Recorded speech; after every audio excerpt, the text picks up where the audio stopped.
Hello.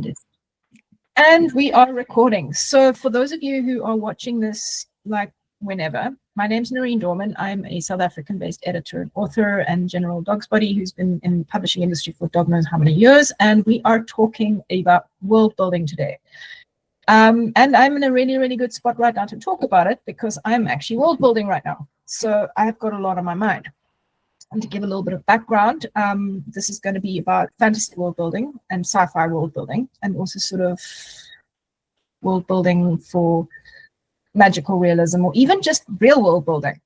And to start with, I think the best place to start is to actually start with a map. And you don't need to have excellent drawing skills. I've seen various methods. There are online tools. I don't have them at my disposal right now, but there are online map building tools. So you can do it that way. If you go and look at a lot of the fantasy maps, you'll actually see, depending on which country the writer's from, often their map looks suspiciously like North America or Europe. So, for instance, looking at George R.R. Martin, I would say that that was a very good combination of sort of North America and Europe sort of squished on top of sort of an upside down Asia. So what does help with map building is having a basic understanding of geography. So know that know where your equator is in terms of where your map is. Know where your poles are. Decide for yourself, are you writing a story that's set with an ice age? What is the general climate like? Like, for instance, at the moment, we're experiencing global warming. So we are having freak storms, weird weather stuff, a lot of droughts, a lot of floods. Or is it a little ice age? If anyone is remembering that picture of Bruegel, it was Bruegel who painted those hunters that are coming down the snowy hill. That was actually painted during the Little Ice Age, or the tail end of the Little Ice Age, where Europe had an uncommonly cold winter, more so than usual. And I think there were also sort of famines and starvations. I think also just have a general curiosity about time periods. So once you've got your basic world sort of drawn up and play around with your continents, some people actually have a method of throwing a whole pile of rice on a piece of paper, which I thought was quite a novel idea, and then sort of scooping the rice around into various shapes and then taking a marker and actually drawing around. But have your map ready.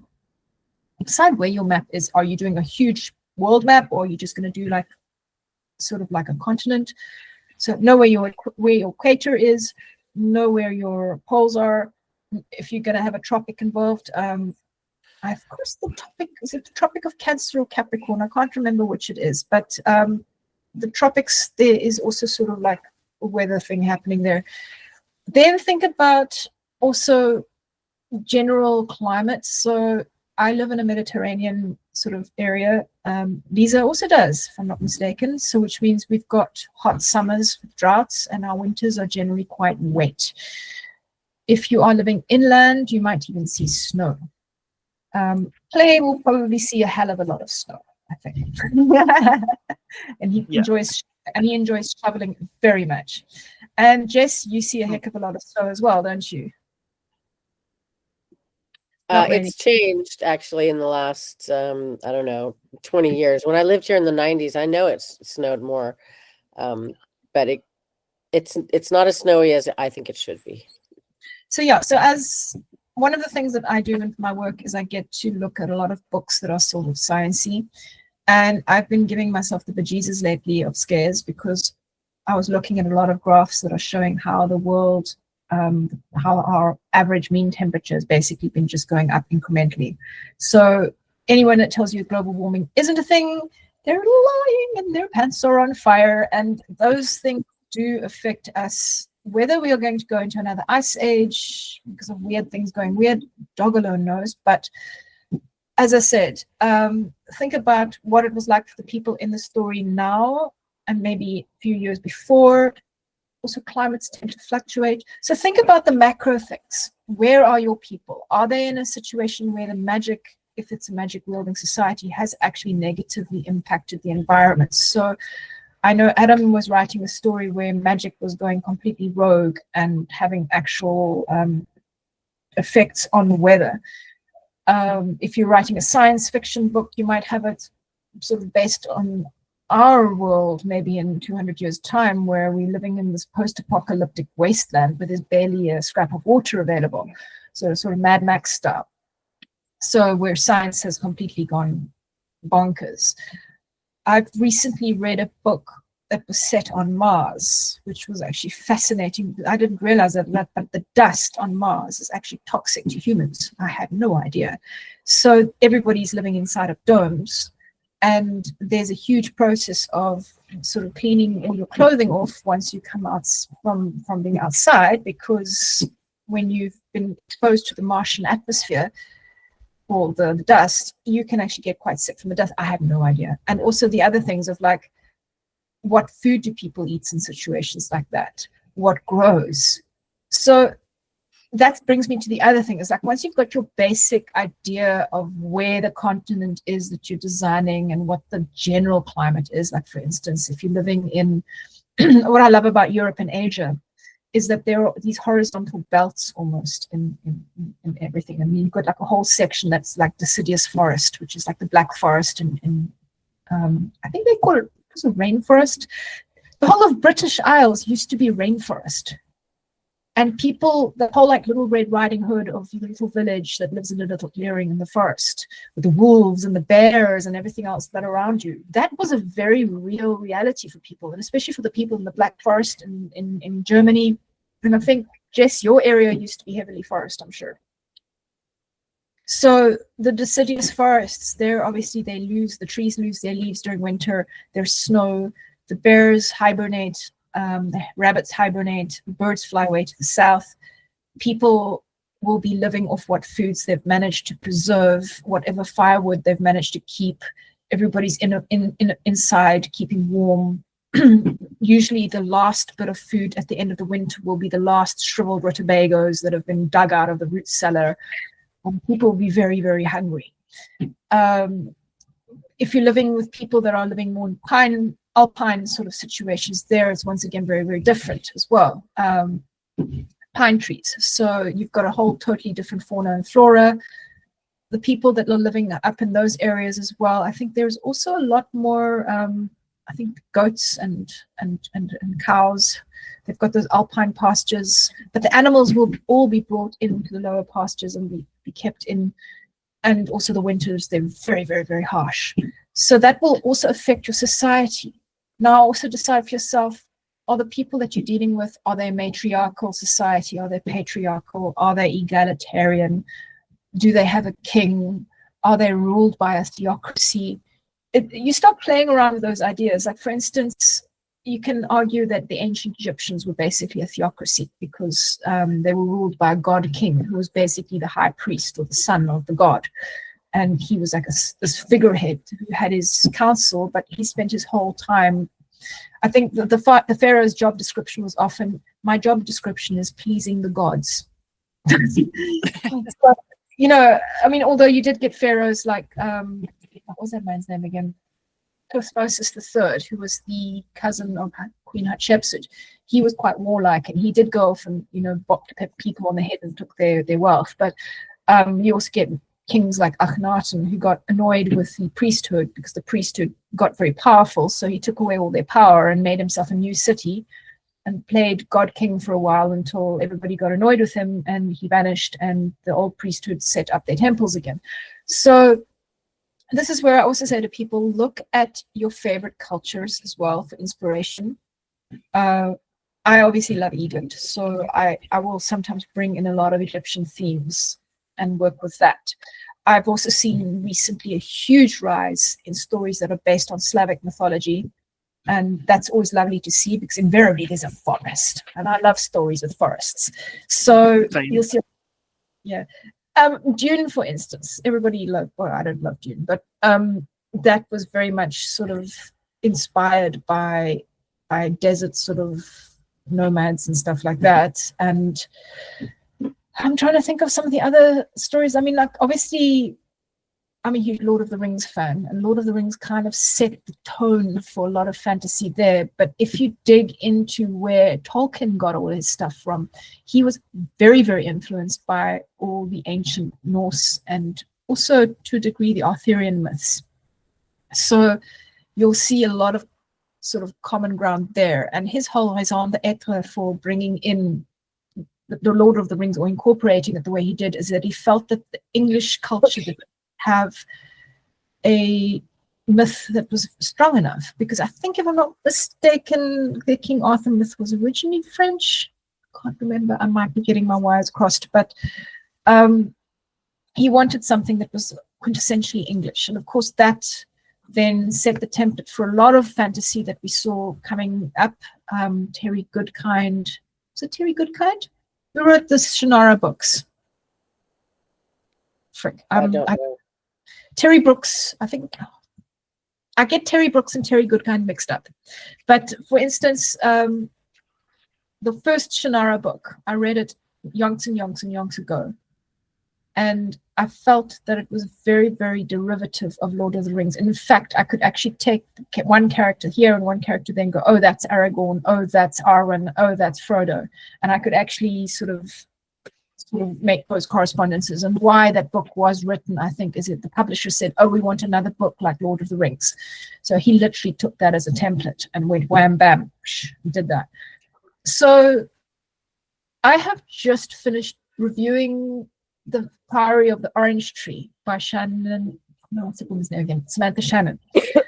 And somebody says, oh, that book is so derivative. And I honestly can't see that it's derivative, because what I liked about it was the fact that she quite clearly borrowed quite hardcore from English history, very Elizabethan. One character is very Queen Elizabeth. If it's derivative, it's probably derivative in the sense that it borrows some of the method of an existential terror. So we have Sauron, sorry, I always call him Sauron, but I think it's Sauron. We've got Sauron and Lord of the Rings, and in Shannon's book, we've got the Nameless One, which is this great big evil dragon. And it's pretty much defeated in a similar method to how Sauron's defeated. And so I suppose there that people were getting derivative. But as I said, what I liked about that book was how she evoked that Tudor era sort of style of the English court, almost like the chivalry of that time. So that was quite nice. So pick a time, pick a culture that you like, and then take it and make it your own.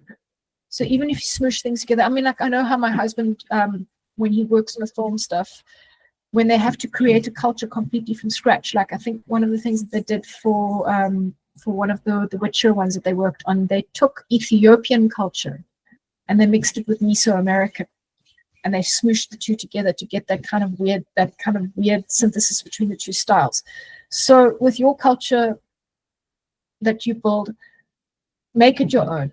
Take what you like, discard what you don't like, but then see what you can do to make it uniquely your own. And if you are deciding to write sort of historical fantasy, which I've also seen, like one of my writers has just sold his book that we worked on. He did Ethiopian culture, and he made them matriarchal instead of patriarchal. And he gave them war elephants, and it ended up being such a fantastic setting, because it was just, instead of having Jesus as the main character in the religion, they decided to make it a Marian faith, where Mary is seen as the main sort of focused religion. And if you look at the ancient Byzantine church, how they treat Christianity, he then created a Marian religion that was Byzantine in styling. And I think that sort of subversion of existing tropes is what sold the book, to just make it that much more interesting. So as I said, so think about your culture, think about the physical world where they are. And then the other thing to think about is also what also does help with the building of your world is think about how trade happens. So I've just recently been doing a lot of studying about the Silk Roads and how the Mongol Khans, their influence on your history, how the Black Death influenced everything, how trade routes were set up, that we have this, people tend to think that the ancient times were static, and there's nothing that could be further from the truth, because we have even found Egyptian glass beads in tombs in Scandinavia. The glass was made in Egypt, and it found its way through the various routes all the way up past the Baltic to Scandinavia in a Norwegian tube. I mean, like, it's just showing that people were not static. Things shifted, and people traveled a hell of a lot. And the city-states weren't all these little compact little places that never spoke to each other. There was a lot of flow of traffic. Egypt, for instance, didn't have much wood. They needed to trade to Lebanon for cedar.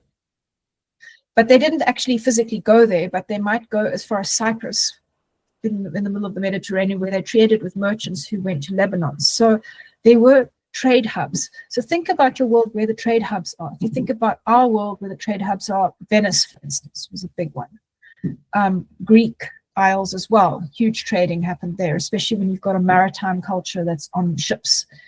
In the old days before, if we don't have sophisticated travel, most travel will be done either by sea or by land. By land, we're talking caravans, either by camels over desert, or, I mean, the other traders might use mules, they might use wagons, and it'd be a laborious process. I mean, sometimes some of these trips would take 2 to 4 years in and out. Even sailing around Africa, I think the first few people there took them 18 months, if not longer, to do that. If you were married to a sailor, you never knew if your husband was ever going to come home again. So think about travel. How do people travel? What crops are there? For instance, if you just look at the area where you live, I know Clay lives in an area where there's a lot of dairy farming. Jess, what sort of farming or agriculture is in your area? Well, they make beer, so they've got a lot of, what do you call it? Not wheat. Barley and hops. Thank you, barley and hops. I guess, I don't know, it's the only thing that springs to mind. I know that, I mean, they've got lots of farmland, but there's not one food that's, that's the main thing. Yeah, and Lisa, your area would be a lot of fishing, I gather. Yeah, I'm at the port, so there's some fishing, and I think there are some lavender fields close by too. Yeah, because you've obviously got the Mediterranean climate, so lavender would do well. So I think about the climate, think about what sort of crops will grow. What do you see as being the main currency? Like, for instance, here in South Africa, we've got a lot of mineral resources. So we've got port hubs where there are a lot of ore being brought in from the interior: iron, copper, gold, obviously platinum. There is also mining of nuclear stuff like uranium. I think there is uranium. I don't know. Anyway, there's a whole process there. We also decide for yourself, what sort of level of technology are you going to have? If you've got a lot of magic, is your magic maybe taking the place of electricity? I've read books where mages are used as battery power for powering machines. I've read books where ghosts are the power that's used to power cities. Steam. So if you are looking at steampunk or steam-powered sort of situation, there would probably have to be coal involved. So where is your coal mine? If you look at the United States, a lot of the coal is mined in the Appalachian areas, sort of on the eastern seaboard. I don't know where else. Here in South Africa, we've got a lot of coal mines as well. They're inland. And where our coal mines are, we've also got our power stations, because obviously they don't want to have to transport the coal too far from where it's mined, because that will cost money and everything. So think about that. So if you've got electricity, how are they extracting that electricity? If they don't have electricity, what are they using for their main oils? If you look at 19th century, even 18th century England, whale oil, a lot of lights were using whale oil. And that's where we almost hunted all our whales to extinction, because whale oil was a very valuable source of commodity. And I think, I'm not sure, but I've also sort of done a lot of reading up about situations of the coal mines in England that eventually got mined out. But I think those were all in Yorkshire, and I think they were in Wales as well. the whole culture there with the coal mines. I know around the town of Hull. I'm not exactly sure where it's located in my mind map, but they would have a whole class of people who worked the mines, and that's where you got your first unions from. So once again, there also what your natural resources are dictate perhaps sort of the sociological divisions. Like if you're looking at a high sort of culture, who's ruling? Are we looking at a capitalist culture? Are we looking at something that's a monarchy or an oligarchy? Think about the political systems that are in place. Are we looking at an authoritarian regime? I know it's very popular at the moment to write about falls of authoritarian regimes, which might be sort of tapping into the zeitgeist. Or are you going to be writing about a utopian world where there's sort of like a communist situation that's happening? It's actually a functioning communist society. I've yet to see that done well. So yeah, so you think about what your natural resources are, how they affect, and have fun. I mean, ask yourself also, what do you want to see? Like, for instance, I, at the moment, am going to be writing a pirate story. And nice. I also want to write about Napoleon Bonaparte. And I want to write about mer people and selkies and pirates. I have done a lot of reading about pirates, and inordinately so. I have watched most of Our Flag Means Death. I still need to finish watching it. But what I do know about the golden, what they call it, the golden era of piracy, is it was actually quite a short-lived period. It was also at a time when there was a lot of trade between, in Americas, between South and North America, and the slave trade was still very much a thing. We're talking, I think, the late 1700s. So a lot of slaves were being brought in from Africa. There was a lot of trade with sugar between Americas and the United Kingdom, and it was an unholy triangle of what was happening at the. If you look at what the transatlantic slave trade was at that stage, it was absolutely just horrendous. It was capitalism on steroids, but it was a ripe time. Also, there was a lot of tension between the track-laying powers. If you look at the imperial powers that were in the going at that stage, we had Spain and we had the British. And then, of course, we had the tensions in America as well, because we still had the American Civil War that still happened. So America was trying to break away from England. England, of course, was getting fat on the slave trade. And Spain was busy losing its marbles because they were just losing their grip on things. So it was basically two fading imperial regimes. Actually, no, the British still had a last gasp by the 1800s. But it was as Spain was fading and Britain was taking control, and a lot of the fighting happened commercially.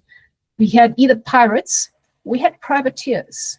And sometimes privateers became pirates, and sometimes pirates were actually just privateers, but they were fighting for the wrong people.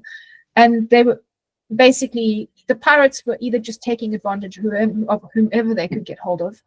The privateers, the English privateers, were considered pirates by the Spanish, and the Spanish privateers were considered pirates by the British.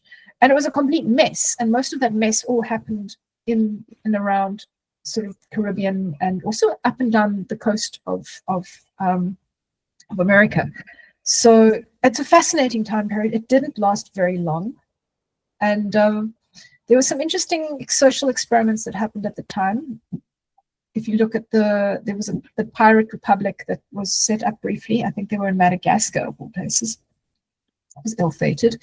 So there were a lot of social experiments. The way that some of the pirate ships were actually run was quite modern in terms of the thinking. It was more of a democracy than the governments at that time. So it brings for very exciting stuff to happen. So as I said, so if you've got a particular interest, go and read up about it. Like, for instance, I've read up so much about the pirates. So I feel that now when I am writing about it, I'll be able to say, okay, who are my pirates? Why are my pirates? What do they want? Do we have a pirate king? Maybe they're two pirate kings and they're at loggerheads with each other. Maybe our main imperial power wants to get rid of the pirates. Well, obviously they do. But maybe somebody else is paying the pirates to be pirates. So you can start asking yourself all these questions, and you can get to some very, very exciting conclusions. So, and as I said, this is the ideification process. I often say to people, draw pictures. Like for instance, with this book, the 5-book deal that I just got now, I had notes. Somewhere. It was so long ago. And in that time, I know that I moved offices. I stopped working. I know I started writing the first book probably around 2015, and I probably finished the book in about 2016, 2017.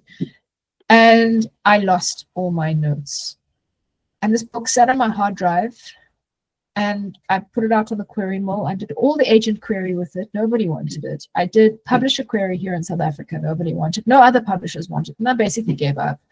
And then I went to my one acquaintance now, who's my one publisher. I said, Marius, do you want this book? And Marius was like, oh, yes, please. So he said, I'll take it on one condition. That becomes 5 books. I'm like, oh, shit, I don't know what to do. So as I said, World Building Deluxe, having a plan really, really helps. Like, for instance, to give you an idea, I don't know how well you can see here. I've actually made a diagram that goes in spiral, and my final book is in the center. And here I am just developing themes. And as I'm developing themes, I can then go and develop the world as well. So this is just me encouraging you to draw pictures, to actually just spend time stepping away from the computer. Draw your map. It doesn't matter how bad your handwriting is or your ability to draw. Actually sit there with pen and paper, color markers, and draw the pictures, write lists with names, come up with cultures, and just have fun with it. And be as creative as you want to be. And think about the real world examples. And then once you've got the real world examples, change them up, make them more exciting to what you want. And just generally have fun with it and be as creative as possible. And also the other thing to keep in mind is also be aware of any books that might already be in existence. That is one thing to keep in mind. Because, for instance, people say that the Samantha Shannon book is derivative. And I kind of get what they're saying. And also think about, for instance, if you want to write dragons. At the moment, everything's dragons right now. For a couple of books. So you might want to either hold back on the dragons or underplay them. But if you are going to be putting in dragons just in your world building stage, go and look at top 5 books that have dragons at the moment and just get an idea of what each person did with the dragons, and then ask yourself, okay, what am I going to do with the dragons that's completely different? For instance, the very difficult thing at the moment is She Who Will Not Be Named wrote a academy setting with wizards. That became a runaway success and set the benchmark for all academy settings since. The problem being is she was not the first one to write an academy setting. And she will not be the last one to write an academy setting. But anybody now who writes an academy setting, unfortunately, will have their book compared to this one book. You can't get away from it. It's, for instance, there was the other one, The Vampire Diaries, and there was another one of vampires as well. Came out that had an academy. I can't think of the name of it. It was in the early 2000s, and people were going, no, this one's copying, and I'm like, until someone actually says, no, honey pie. Actually, I think they were comparing it to Twilight. Yeah, it was Twilight, but Twilight came after. I remember Terry Pratchett got hit with that too. He was accused of ripping off Hogwarts when he pointed out that he predated Hogwarts by like 10 years. No, more, I think. What school is in Discworld? Unseen Academy. Oh, duh. That's so unlike Hogwarts. All they do is eat.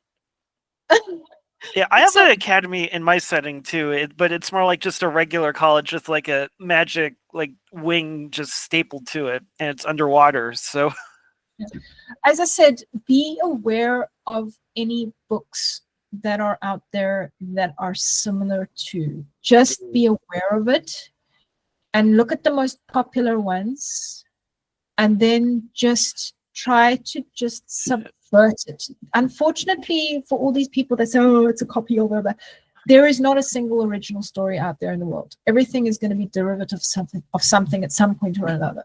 It's just how we are. We are storytelling animals, and we are influenced by stories. Like if I had to look at the stories that I've been influenced by, my book, The Company of Birds, I have an owl that is a messenger. And I am a huge fan of owls, and I love Labyrinth. And I love Labyrinth because of the owl. So I put in an owl, like the Labyrinth owl. But I've also watched Ladyhawke, that movie that came out when I was 11 years old, and I was obsessed with it. Obsessed. I Best was kiss ever. I hyperfixated like you won't believe. So I wanted to put in a doomed love affair and have a bird theme with it. So there were elements of Ladyhawke in that story. You know, you borrow things that you love and then you change them and you make it your own. And there's nothing wrong with it. I mean, look at, there's the cursed Harry Potter fanfic out there. I don't know if anyone's read Manacled. No. 350,000 words. It's been taken down off Archive of Our Own. The reason being is that Sen Leo, the writer, has filed off the serial numbers and she's published it now traditionally. How would I put it mildly? It basically, this is how twisted it was. She mashed up Harry Potter, the dark timeline where Harry Potter dies, with The Handmaid's Tale. Ooh. It was, to put it very mildly, very rapey. I'm being mild here. Yeah. It was so dark that I sat there reading it and I'm like, this is darker than the dark romance that I edit. I mean, the dark romance that I edit gets pretty damn dark. This was darker. And I'm sitting there like, what am I looking at? And I read all 350,000 words of it. I went, holy shit. It was, and yet there was something that she did with that story at the end of it. When she finally got to the ending, everything makes sense. And it was such a satisfying read. And I could understand why it was so compelling. And she told a damn fine story. But the story started out as fan fiction, which means that there's nothing original in terms of the characters. But she did something with those characters that She Who Will Not Be Named wouldn't even have considered. And she came out with a story that I think at the end of the day was probably one of the most impactful stories that I've read in a long time. And there's a reason why it got cult status. So as I said, don't be too worried about people who say, derivative. You can write fan fiction. You can write the most amazing fan fiction out there using other people's characters. So when you're writing your own fiction, and if there's a particular story that you really love, I basically did Oliver Twist in space. I wanted to, but I subverted it like crazy. And then there's another writer that I absolutely adore, Kat Hellison. And the book of theirs that I'm busy listening to on audiobook at the moment is basically a retelling of the one with the Wicked Stepmother. Not Little Red Riding Hood. Man. Cinderella. No, the one with the Wicked Stepmother and the mirror. Oh, Snow White. Yeah, they've mashed up Snow White with a side order of you know that story about the 7 wild swans? No. Yeah. I know Okay, Dancing Princess. where she basically weaves out of nettles magic shirts that will break the curse that's been put on her 7 brothers who've been turned into swans. Oh, that vaguely rings a bell. And she's not allowed to say a word. And no one can understand why. Yeah. Are you talking about that one that's about Goose Girl? I don't know. It's supposed to be a retelling of Goose Girl. It's pretty popular right now. As I said, I'm not I can't remember the name of it either, but yeah. I think I watched it as a cartoon as a kid. Yeah. So she made she got to 6.5 shirts, and then they decided they were going to burn her as a witch And as she's busy putting the shirts on the swans, her last brother ends up only having a swan wing because she never finished the shirt. So he's completely human, but he's got a swan wing. We never really, I know that somebody actually wrote a book about him, his journey with the swan wing, but I actually do need to go and look it up because it sounds interesting. So as I said, nothing new under the sun, but it's what you do with it. So now we come to the Ask Me Anything part of the question where I open the floor to you guys to ask questions. I'm not sure if I have a question so much. I'm just remembering back when you were talking about maps, so I'm really excited to show you the one that I came up with because I decided I didn't want a boring looking map, so I made one that was very diagonal in construction, where most of the major continents are going from the top left corner down and then kind of slide down to the top right. And yeah, I'm really excited to show you that because I'm very proud of this map. But yeah, and I have a magic system, which I'm really also proud of it too, because it still has some kinks to work out on it. But the idea is that it needs communication methods that already exist in order to work properly. So it doesn't actually replace technology, but it kind of adapts to technology as it's invented. So basically the internet was recently became a thing in this world. So they've started experimenting with integrating magic through online signals. So I'm just really excited about that. That is, yeah. As I said, take. I haven't seen that kind of thing happening. It's almost there is, however, if you read up about chaos magic, like our real term chaos magic, there is sort of some people that have written about that. Has anyone read any gunpowder fantasy? I don't think so. There's Brian McLennan. I read one of his books years ago, but what was nice about that was he wrote about a story that was sort of set stylistically US Civil War style and sort of vague US Civil War kind of theme, if I'm remembering correctly. And they have gunpowder mages. So basically the mages would like off a bit of gunpowder and then they would fuel their magic and then they would become sharpshooters. So they were really, really ace snipers using gunpowder as a like almost like coke. Yeah.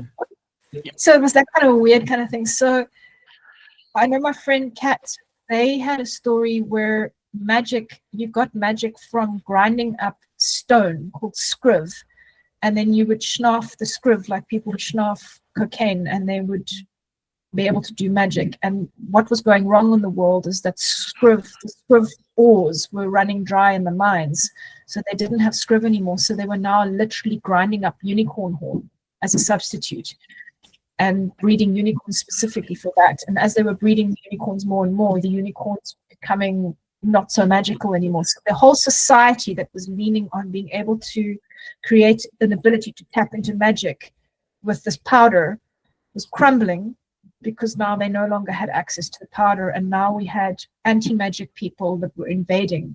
And because these were fairies, they were very sensitive to iron. People invading knew this. And the culture that was invading them had large mech ships that were covered in iron. And they knew that if they used iron manacles on the fairies, they could then control them. So, as I said, so that was a very interesting way of sort of interplaying magic. Magic systems as well. Like, for instance, Tolkien doesn't really explain magic. And if there is magic, it's always sort of said, the craftspeople laid great enchantments in this ring, but there's never really a clear indication of how it works. For some people, you might decide that magic is a gift from the gods. So people might supplicate gods to get magic powers, or they might be God touched thereby having the ability. If you look at sort of Kabbalistic magical theory, there are various realities laid upon each other, and the closer you get to God, the more sort of the barrier between magic and, what is considered magic becomes thinner and thinner and thinner. And they have different layers of reality. So I think the next reality from our reality is the dream reality. And then it gets more and more complicated. And then, so think about also sort of like how people view magic. Like, is there magic that's just women's magic?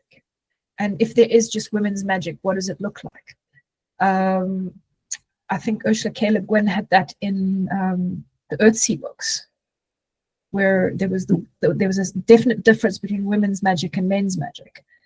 Is there a precedent, or is your magic now bound into, as with Clay's world, where it's actually bound into pragmatic sort of system with like, for instance, the internet? Any other questions? No, I think my magic system is a little bit like the one you were just talking about with the Scriv, because there's an element and it's in short supply, and it's basically, that's why there's so little magic really happening. Mm-hmm. Yeah. And if you look at, like, for instance, like with the Narnia books, what happened there was people stopped having magic because they didn't believe in it anymore. So, for instance, when the children go back to Narnia, I think one of the girls, she got too fascinated with the lipsticks and boys, so she was no longer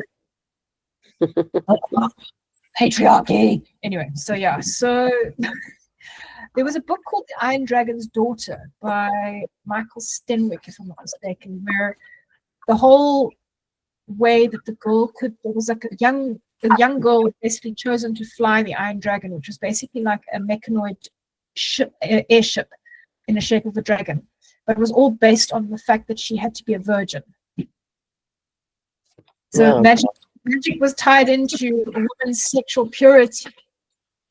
Sorry, I actually am due to reread that book because I thought it was quite interesting, and I want to see how I feel about it now. Star Wars is fantasy, and some people are just more akin to being sensitive to the Force. What is the Force? The Force is that which connects everything. It's the universe, the fabric of the universe. So you could have mages who are able to manipulate space and time. In my one world, I decided to give everybody magic that was very focused. Some people have got mind magic, some people have got dream magic, some forms of magic are outlawed, but the most important type of magic was fire magic, because at the heart of everything there's energy. And what is fire but energy? And those who are able to manipulate fire are considered to be the most dangerous ones, because they are the ones that can actually kill at a thought. So, and also their culture at some point had a authoritarian Führer type character who just almost destroyed the world through fire magic. So now they've basically banned fire magic. So if you've got fire magic, they'll hunt you down and take away your powers, and because just to stop it from ever happening again. They don't want, so any magic that you are allowed to practice has to be the very focus, like, oh, you're a healer, so you're working with the body, and that's just what you do. And you're a herbalist, so you'll be working with growing things in the earth. So they had very, very, very particular kinds of magic they'd allow. And those that could do fire magic would do only under very, very, very certain circumstances and very highly regulated, so that it would never get out of hand again. So that's the kind of world that I was sort of working on, which is almost a Kabbalistic system, because if you look at how the Kabbalah works, they've got the initial outpouring, which is fire, and then it becomes water, and then it becomes air, and then it becomes earth. That was sort of like the whole thing. So there's like a magical process that happens. So as I said, if you're looking at building a magical system, go and look at existing systems, not only in real world, but also look at existing magical systems that are well known. For instance, She Who Will Not Be Named doesn't really explain how magic works, only that some people are muggles and some people are witches and wizards. So that doesn't explain anything. So that's the other thing that I say to people as well. You don't have to explain how it works or why it works, just that it works, and that there is a system. Laws, just so that it follows rules. Like, for instance, that TV series from the 1990s that worked on my last nerve was Charmed. Because they would just click their fingers. And like, you're just going to click your fingers, and boom, it happens. And it's like Superman. There's nothing exciting about a magic system that doesn't have like rules and stuff like that. Like, for instance, how your mages or your magic wielders use or access their powers? What do they have to overcome? What happens if they fail? I remember reading Robin Hobb's Assassin's Apprentice, and she had two types of magic, the wit and the, I can't remember what the other one was, the wit and the skill, I think. And the skill was supposed to be this very intellectual, sort of almost Jedi-like mind abilities of mastering yourself and then being able to impose your will on things around you through meditation and intellectualizing and understanding things. Well, as the wit was basically almost like a very human thing of being able to bond with animals and to communicate with animals and to work with animals and to send your spirit into things and to do that kind of magic. And the two magics were basically set to oppose each other, which made for very interesting sort of things. So in your world as well, think about it. Maybe there are magic forms that are in competition. You know, for instance, you've got have technologically driven magic that is in opposition to nature magic, which then could help you build your world a little bit more to flesh it out. You might you might have people that want to control all the magic, like with the one book that I've just finished writing now. Magic is so inextricably part of of the culture and the socioeconomic situation. But it's so heavily regulated that if you do it illegally and you're not a licensed magical practitioner, you can get locked up. So, yeah, so think about those kind of things. And then any other questions before we close off? No, like this is actually really great for me because I just got an idea for since the magic in my world is based on the laws, on man-made laws, like. And you were talking about authoritarianism, toppling authoritarianism being on the rise. That's something I think I might like explore in a future book in this setting. Like maybe they will decide like, oh yeah, men and women can only, like there's only certain spells for women now, or men that women can't do anymore because that's just how it is. Because they could theoretically do that, so that could be an interesting thing to explore. So. So it's not a question, it's just so much as, wow, this has been a really inspiring talk. Cool. And I will happily do another one soon. What I'm going to do now is I'm going to stop the recording